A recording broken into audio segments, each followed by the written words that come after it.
Hello friends, आज मैं आपको बताने वाली हूँ कुल 4 व्यायाम जो आपके शरीर का कायाकल्प कर देंगे। सबसे पहला है ये वज्रासन। इस तरह से बैठिए और पीछे जो है ना दोनों अंगूठों को मिला के इसी गोलाई में आपको अपना पीछे का भाग रखना है। ये आप भोजन करने के बाद भी बैठ सकते हैं, भोजन के पहले भी बैठ सकते हैं। पाचन शक्ति बहुत अच्छी होती है वज्रासन से। दूसरा है ये आपका स्प्लिट्स खुलेगा, आपके जांघों के जो जॉइंट है वो खुलेगा, आपके चलने की क्षमता बढ़ेगी। इस तरह से आप अपने ही पैर को ऊपर उठा करके दोनों तरफ 5 या 10 बार रखिए।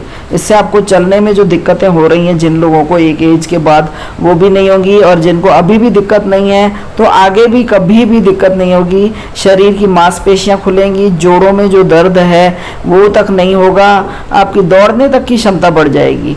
अब इसको आप इस तरह से ऊपर उठाइए। यूँ आप जब उसको ऊपर उठाएंगे ना तो आपके जो हड्डी जॉइंट है यहाँ पर कूल्हे की हड्डी का, वहाँ पे आपको बहुत ही खुल जाएगा आपका वो जॉइंट। तो आपको चलने में ताउम्र सरलता रहेगी और पैरों से लेके जांघों के जोड़ तक आपको आराम मिलेगा। अब तीसरा व्यायाम मैं आपको बताती हूँ, बद्ध कोणासन।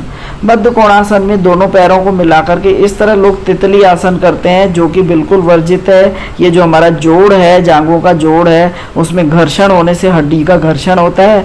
आए दिन देखती हूँ लोग तितली आसन करके एंजॉय करते रहते हैं। ऐसा नहीं करना है हमें। इस तरह से दोनों पैरों को मिला के जितना आप अंदर खींच सकते हैं उसको अंदर ले जाइए, एनएस तक ले जाइए, और फिर आप इस तरह से घुटनों को नीचे जमीन तक टिकाने की कोशिश करिए। और जिस तरह से मैं अभी कर रही हूँ, इससे आपके पीठ का जो पीछे के मसल्स हैं उसमें दर्द रहता है, उसमें चर्बी बढ़ी हुई होती है, वो तक आपकी पिघलेगी। ये देखिए, इस तरह से पीछे जो पीठ का दर्द है वो भी खत्म होगा, कमर दर्द खत्म होगा, कमर में लचीलापन आएगा, कमर की चर्बी पिघलेगी। ये इस तरह से आप बैठेंगे और फिर नीचे झुकने का भी प्रयास करिए, पेट की चर्बी कम होगी आपकी। बहुत ही कमाल का है ये बद्ध कोणासन। इसके तरह तरह के मैंने आपको इसके एक तरह से तरीके बता दिए कि किस किस रूप में इसको किया जा सकता है, और भरपूर फ़ायदा लें। नख से शिखा तक इस एक व्यायाम से आपको फ़ायदा मिलेगा। अब ये चौथा, जो लोग कर सकें वो करें, जिनके लिए संभव नहीं है तो कोई बात नहीं, युवा तो कर ही सकते हैं इसको। इसमें आपको एक तरह से शीर्षासन के जितने फ़ायदे होते हैं ना, वो आपको 80% फ़ायदे तो मिलेंगे ही।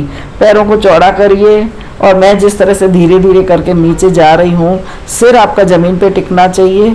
और फिर इस स्थिति में जितनी देर बने रह सकते हैं थोड़ी देर बनिए, सांस छोड़ते हुए नीचे आइए।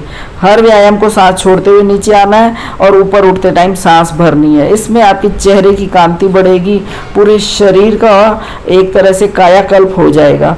ये वीडियोज़ आपको पसंद आते हैं तो आप इसको आजमाइए, मेरे आजमाए हुए हैं। और उसके बाद में आप इस चैनल को सब्सक्राइब करिए ताकि मैं जो भी वीडियोस डालती हूँ आप तक सबसे पहले पहुँचे। अच्छे लग रहे हैं तो औरों तक शेयर अवश्य करिए, और आप भी इनको करिए। योगा कैसे करना है वो मैंने आपको स्टार्टिंग से लेके कुछ 3-4 योगा पकड़ लीजिए तो आपको योगा क्लास ज्वाइन करने की भी ज़रूरत नहीं पड़ेगी।